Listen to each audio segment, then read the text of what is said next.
जय सीताराम। श्री रामचरितमानस रहस्य के पिछले भाग में हमने श्री अवध धाम की महिमा पर चर्चा की थी। आज यहाँ इस वीडियो में हम याज्ञवल्क्य जी और भरद्वाज जी के मध्य के संवाद के पीछे का जो रहस्य है उस पर चर्चा करेंगे। प्यारे साथियों, याज्ञवल्क्य और भरद्वाज जी का जो संवाद है, गोस्वामी जी उसको सुभग संवाद कहते हैं, यानी सुंदर संवाद, सार्थक संवाद। देखिए, संवाद बहुत ज़रूरी चीज़ है। हम लोगों के जीवन में आपने अनुभव किया होगा कि प्रायः सार्थक संवाद न होने के कारण ही अनेकों समस्याएं उत्पन्न होती हैं। अंग्रेजी में जिसको हम मिसअंडरस्टैंडिंग कहते हैं, वह संशय, भ्रम आदि का कारण सार्थक संवाद का न होना ही है। मैं यहाँ सार्थक संवाद इसलिए कह रहा हूँ क्योंकि संवाद वस्तुतः अब दो तरीके का होता है। एक सार्थक यानी सुंदर संवाद, दूसरा निरर्थक यानी असुंदर संवाद। निरर्थक संवाद से किसी भी प्रकार का कोई निष्कर्ष कभी नहीं निकलता, भ्रम बना रहता है, संशय कभी दूर नहीं होता। किंतु सार्थक संवाद जहाँ भी होगा, सुंदर संवाद जहाँ भी होगा, वहाँ निश्चित है कि हर प्रकार के संशय का, भ्रम का समाधान हो जाएगा।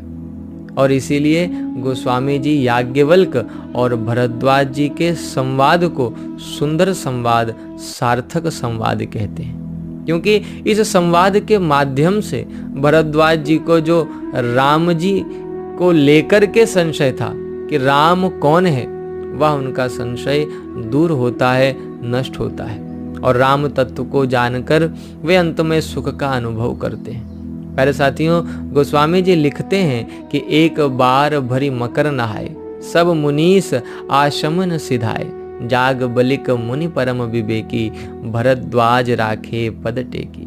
एक बार पूरे मकर भर स्नान करके जब सारे ऋषि मुनि लोग तीर्थराज प्रयागराज से लौटने लगे, यानी अपने अपने आश्रम को जाने लगे, तब भरद्वाज जी ने याज्ञवल्क्य जी को रोक लिया। खूब आदर पूर्वक गुरुदेव का पूजन कर भरद्वाज जी ने कहा कि नाथ एक संशय बड़ मोरे। हे नाथ, मेरे मन में एक बड़ा भारी संदेह है और मेरे उस संदेह को केवल आप ही दूर कर सकते हैं। क्यों? क्योंकि मेरा संदेह राम जी को लेकर के है, और वह राम तत्व वेदों का सार है, और वेद आपकी मुट्ठी में है। करगत वेद तत्व सब तोरे।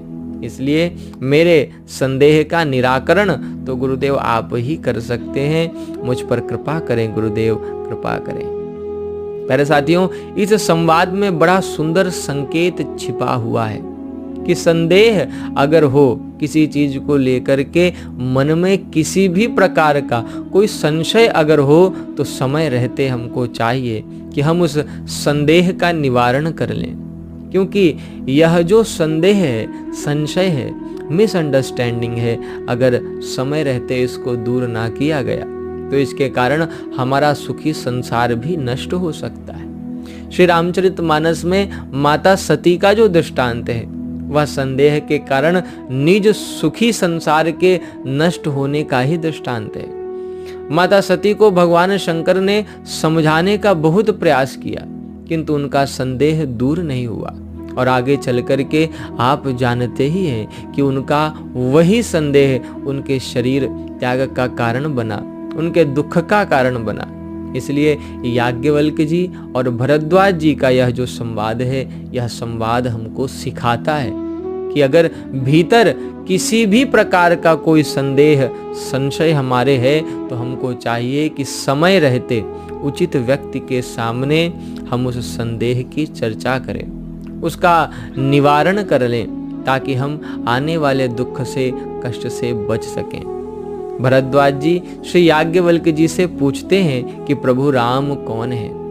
एक राम तो मैंने सुना है कि अयोध्या नरेश दशरथ जी के पुत्र हैं, और एक राम वे हैं जिनका स्मरण निरंतर शंकर जी करते रहते हैं। तो एक निराकार निर्विकार राम है और दूसरे सगुण साकार राम है। प्रभु, क्या ये दोनों राम एक ही हैं? या इनमें कोई अंतर है?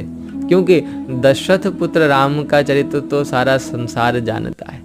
वे स्त्री के लिए विलाप करते हैं और रण में क्रोध करके रावण का कुल सहित संहार कर देते हैं। प्रभु, काम और क्रोध क्या ब्रह्म में हो सकता है? अगर नहीं तो दशरथ पुत्र राम और निर्गुण निराकार राम, शंकर जी के राम एक कैसे हुए? प्यारे साथियों, सच पूछिए तो यह जो प्रश्न है, यह प्रश्न वस्तुतः हमारा और आपका प्रश्न है, कलिग्रसित जीवों का प्रश्न है। क्योंकि गोस्वामी जी जब भरद्वाज जी का परिचय देते हैं तो कहते हैं कि भरद्वाज मुनि बसहि प्रयागा, अतिन ही राम पद अति अनुरागा।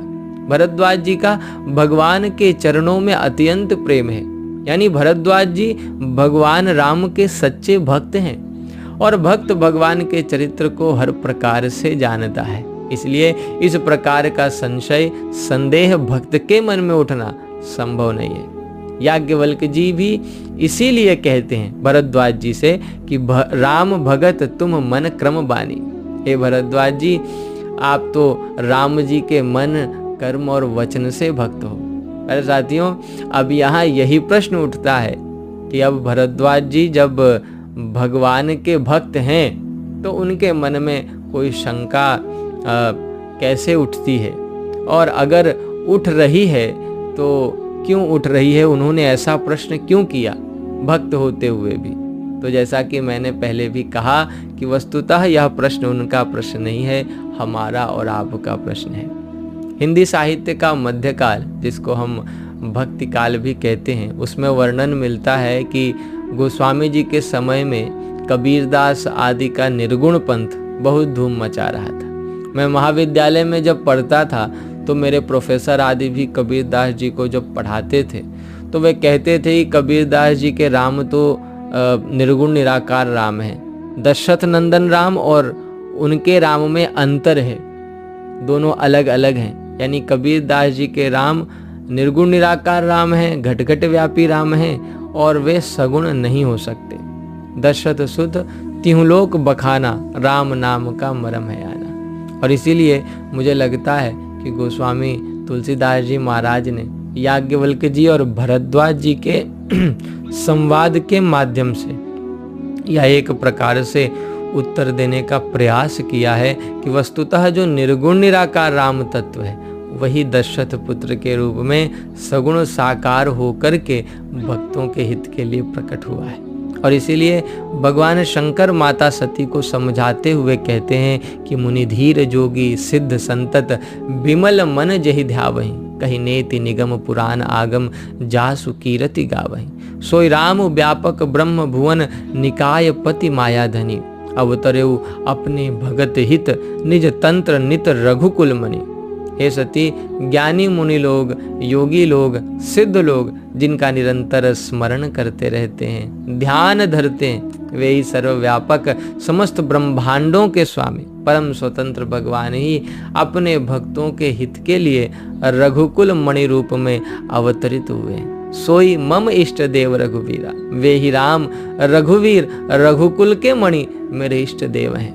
यानी शंकर जी जिनका स्मरण निरंतर करते रहते हैं वे निर्गुण निराकार राम और दशरथ पुत्र राम दोनों वस्तुतः एक ही हैं, उनमें कोई भी अंतर नहीं है। साथियों, अब यहाँ हमारे और आपके इसी संदेह को दूर करने के लिए याज्ञवल्क जी ने भरद्वाज मुनि को पूरी राम कथा सुनाई।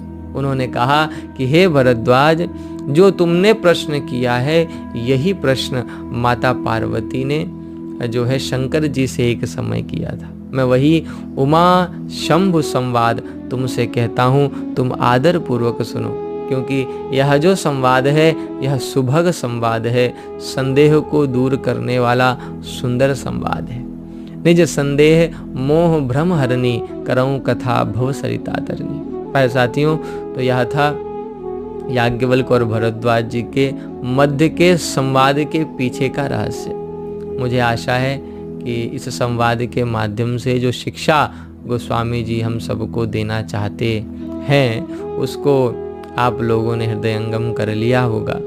अगर आपको वीडियो पसंद आया हो तो लाइक करें सब्सक्राइब करें और अपने मित्रों के साथ भी ज़रूर साझा करें, ताकि वे भी मानस के रहस्यों को समझ करके उससे प्राप्त शिक्षा को अपने जीवन में उतार पाएं। आपसे फिर मुलाकात होगी रामचरितमानस रहस्य के अगले भाग में। तब तक के लिए जय सीताराम।